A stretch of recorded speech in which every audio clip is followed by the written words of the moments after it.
congratulations, you won first prize in our studentship programme. So how does it feel to be the winner?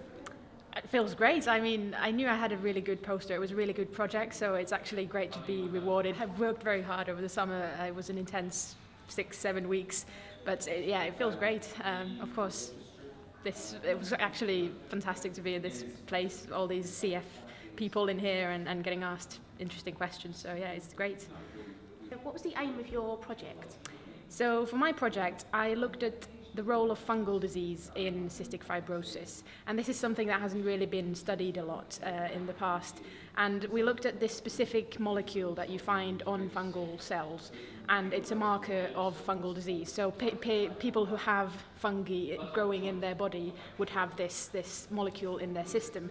And what I actually found was that CF patients had high levels of this molecule in their body, even if they didn't have any signs of fungal disease.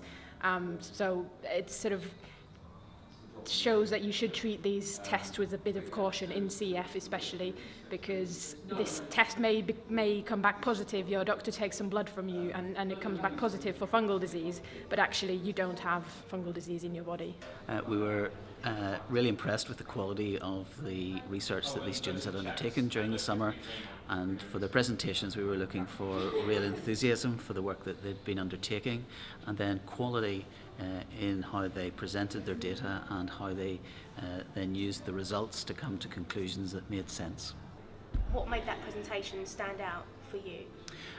The question was very clearly articulated, and then a study had been designed to address that question, and the results, although they weren't entirely in line with what the investigators were expecting, were interpreted appropriately and helpfully, and may well have some useful clinical impact. Some respiratory diseases, infectious diseases is something that's very interesting to me.